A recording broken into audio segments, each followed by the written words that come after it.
Good morning. It is Tuesday, May 26th, and that means two things. I got no time to explain anything except the news. It's time for the Lighting Bulletin, the best source of lighting news you can find. Check out the links in the description to get your fixtures from Starlight Lighting or your LEDs from Sansi Lighting. Those links are there, so they know I sent you, and that will help all of us make a little more money and get a little more product a little easier. But as for the news, we have a second round of layoffs at Cree Lighting with 28 job losses at their Studevart plant. Cree Lighting assets have been sold to Lumen LED and Beta LED. They have bought all operating assets as well as some inventory and equipment. We have a recall on Minka pendants, specifically the Barden series of fixtures. They might fall on you. Graybar has bought American Electric Supply and Broken Arrow. No details on those distros. Franklin Empire has bought O'Neill Electric Supply. They didn't, again, disclose many details on their LinkedIn announcement. Hubel has secured loans for their NSI buyout, specifically a $900 million unsecured term loan to make that deal happen. Musco is expanding their Muscatine, Iowa facility by 94,000 square feet, and they have secured $17 million to do that. LSI has completed their Royston acquisition. We also have Phoenix Lighting buying Rigolite. That deal closed at $350 million. Rexel has bought Revere Electric. No details on the IL supplier there. In rep agency updates, Leviton Canada has partnered with NRG Intensity, spelled weird and wrong, in Quebec, and NESG is a new agency in New England.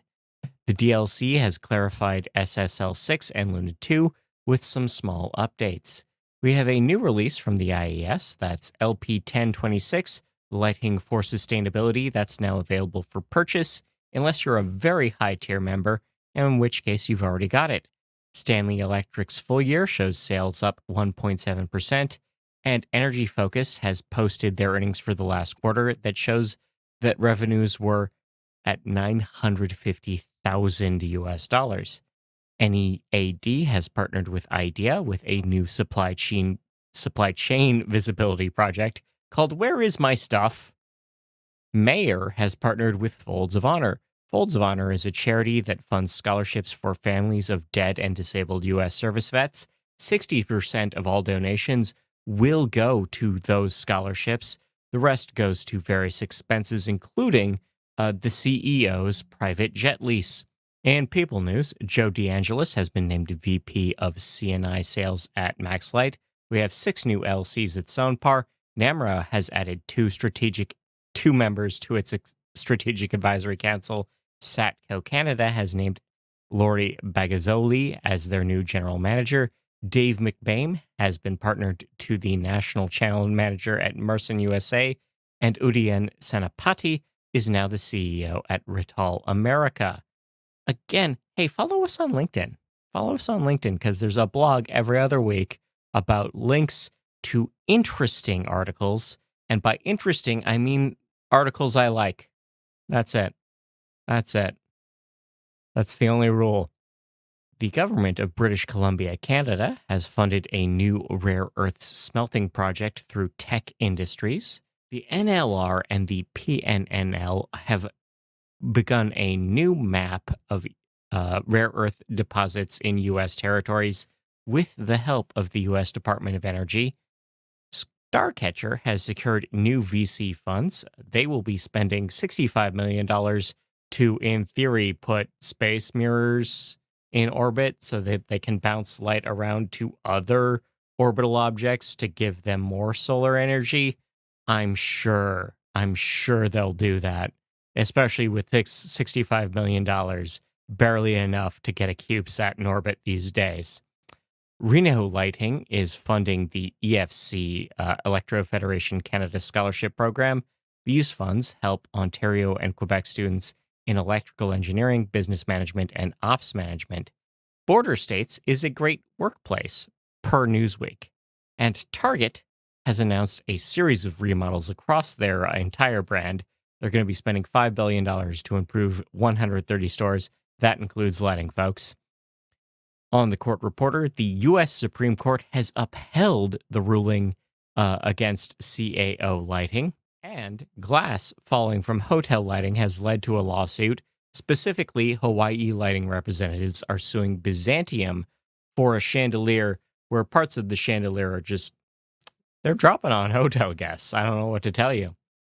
On the tariff tracker, producer prices are up 6% so far this year, and the EU has agreed to a deal with the US against the judgment of some EU members. In events news, the Guangzhou International Lighting Exhibition is now open for registration. That's the 9th to the 12th of June. The Lighting World and Home Tech Expo has set a date that is January 14th to 16th, 2027 in New Delhi. We have a webinar on DLC Luna and Turtles on May 27th. The room block is open for the 2026 NALMCO conference. That's October 9th to 15th. And the IES and PNNL have announced their seminar webinar, their summer webinars, their seminar webers. Those are running from June till August. In lighting controls news, the LCA has updated their sensor course. EE102-A, occupancy and vacancy sensors, has been revised on the NEMA Academy. Semtech has joined the Z-Wave Alliance. They'll serve on the board. Skykes has signed a licensing deal with Europhase. That is a big deal for controls tech. And Telenor and Verdane have formed a joint venture. This is a new merger in the IoT world. Canadian officials are warning of Badbox, which is a specific type of malware that targets cheap connected devices, and they've already reported 60,000 infections on connected devices so far. In research and development, we have a new outpatient study of major depressive teens from Peking University of Health Center that shows that at-home bright light therapy does boost overall recovery. We have new data from the Osaka Metropolitan University that shows that more streetlights, specifically better lit pedestrian pathways, leads to people walking more. CU Boulder has found that glowing algae can last quite a long while. They have a new chemical solution to sustain glow in Pyrocystis lunola for weeks, actually. We also have Penn Engineering creating a dye that helps detect microplastic particles under specialized lighting in water. We also have a new study that shows that ferns can extract rare earths on their own. Like you plant them in rare earth rich environments and they store it in their leaves, which maybe makes it easier to grab on the long term. We also have a new study from Ames National Labs and the Indium Corp that shows that AI might be able to track down domestic gallium and improve extraction with a new resin. AI hunting for rare earths is part of the premise of the Horizon Zero Dawn video game franchise. We also have a study that shows that fiber optic cables can be used to eavesdrop. A previous study that showed that fiber optic cable infrastructure could be used to detect earthquakes can be tuned way, way, way more sensitive, and the actual vibrations in the cable can detect me talking and the words I'm saying, or the words you're saying, or the words your state senator is saying, or anyone really. Isn't that interesting? And we have a new survey on museum lighting that shows that museum lighting professionals don't really have clear guidance on standards, and maybe they need that. And in light pollution news, sleep deprivation is bad for the economy. Also humans, but think of the shareholders, really. Sleep duration has been linked with the adverse effects of aging. We have a new primer on circadian rhythms for psychiatrists. The Royal Astronomical Society is calling for light pollution to be regulated like other pollutants. And we have a study that correlates opioid opioid overdose rates with light pollution. And even the authors are like, okay, this is just population density, but maybe we can narrow this down and say, like, oh, is lighting an effect of, is lighting affecting, the availability of opioids? Unclear. Swiss bees keep dying, and you can guess why. It's light pollution. Light pollution is changing puma and bobcat habits, specifically in how they hunt for food. Light pollution is altering the physical functions of lizard biology, just overall. Earthworms, they don't have eyes. They're still bothered by light pollution. Owls, they have huge eyes. They're definitely bothered by light pollution. We also have light at night linked with reduced immunity and functionality in rats. Las Vegas, Nevada lighting is altering the habits of mosquitoes. And different ornamental plants react to light pollution differently. So you need your gardener or your hardscaper or your landscaper to get talking early about how they're going to plan around that. The ice concentration camp in South Florida might close, not because of its effects on the environment or its effects on human rights, just because it's expensive. The Powell Observatory in Kansas might need to move. Kerry, Ireland is beginning a new project to measure sky quality. Breckenridge, Colorado is moving ahead with lighting compliance. Ross, Australia is looking for dark sky international recognition. Badlands International Park is almost ready for dark sky recognition. Black Mesa State Park has received dark sky international recognition, as has Cosmos Stargazing Resort and Spa in Colorado. Whitehorse, Yukon has adopted new zoning rules. Summit, Colorado teens are trying to solve light pollution. And Dark Sky International has condemned mining operation in the Boundary Waters.